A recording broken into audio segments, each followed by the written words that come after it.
Hello, and welcome to another teaching from TorahFamily.org. We are a family-based ministry that believes the whole Bible stands forever, that all of it is based in the Torah, and all of it promotes the Torah. Please visit us at TorahFamily.org for more teachings like this one. We hope this teaching helps you learn and grow in the faith. Men of Yahweh, Chapter 23, Mistakes. Everybody makes mistakes. Everybody. It's what we do with those mistakes that determines so much in our lives. Do we use them as lessons to grow from, or do we allow them to label us and drive us into ruts?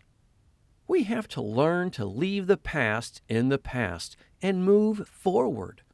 As easy as that may sound, it can be a huge undertaking for some people. But for anyone who is in any leadership, it's a requirement. If you're a father, you're a leader, and you need to learn this lesson right away.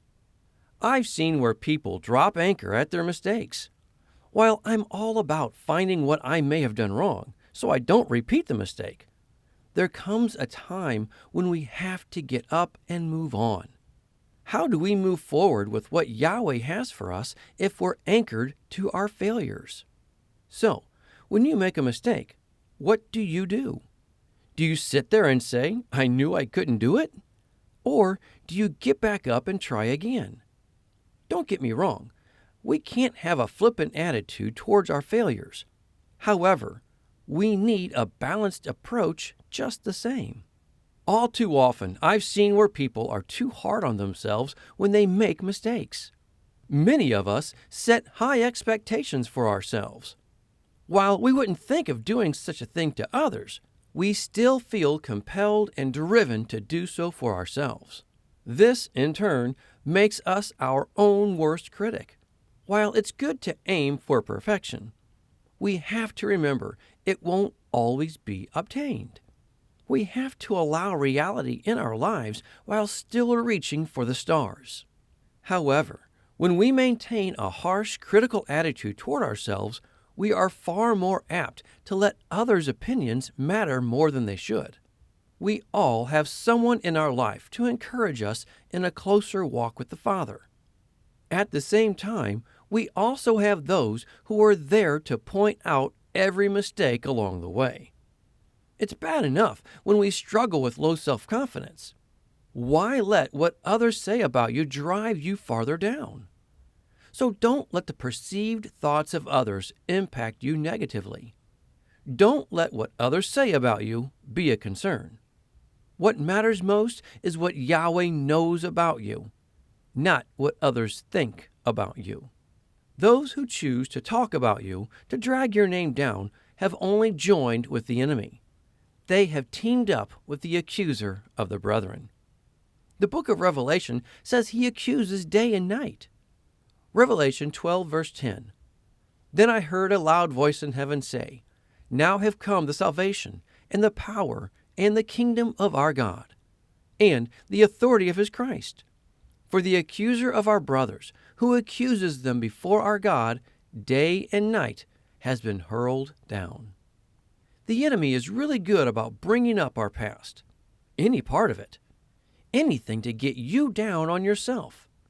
He does this so you won't move forward. Why? Because you're a threat. Yes, you.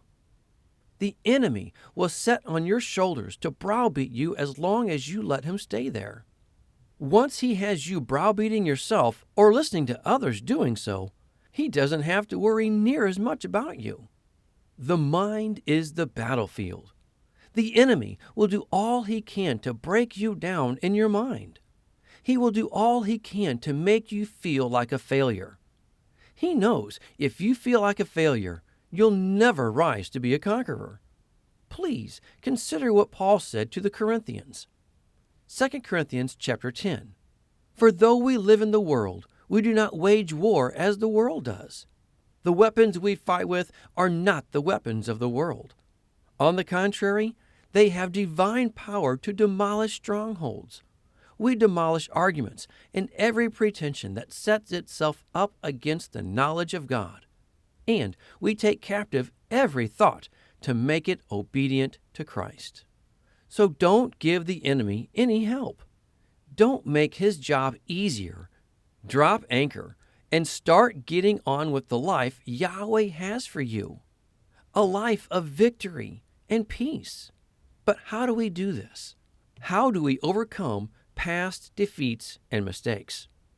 As silly as it may sound, it comes down to forgiving yourself. That's right, forgiving yourself. This is no small task for some people. But if you want to move forward in life, it's an absolute requirement.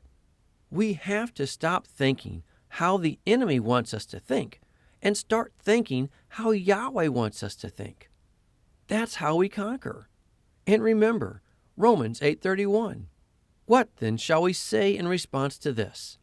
If God is for us, who can be against us? But if you're constantly dwelling on your failures, how can you focus on what Yahweh can do through you?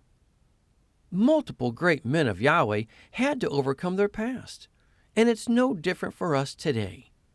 John 8:36. So if the Son sets you free, you will be free indeed. But Steve, you don't know what I did. I don't need to know. He forgives. But Steve, what if I went too far? What if I committed the unpardonable sin? I'm scared that's what I did.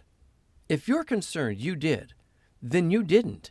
The Holy Spirit wouldn't convict you even a little if you did. The mere fact that you're concerned about it shows you haven't. If one goes too far, their heart will be calloused to the Holy Spirit, and He won't even attempt to bring conviction to them. But maybe your children are all grown up, and you feel you made too many mistakes during those years of bringing them up. Then now is the time to start making things right. You may not be able to get those years back, but that's no reason to let the present or future go that same direction. Are you willing to fight for that? Then make today the start of a new journey. Be determined that nothing will get in your way. The challenge of forgiving oneself is the epic battle some fight day in and day out. All too often, some find themselves on the losing side. They succumb to more defeat that pushes them even lower. Not forgiving yourself is like clenching onto the past. It forces the past to dictate the future. It dissolves the hope of change and strengthens the grip of hopelessness. It's like getting that one grocery cart with the bum wheel all the time. Unless you choose to get another cart, that reminder will always be before you, shouting your failure in your ears.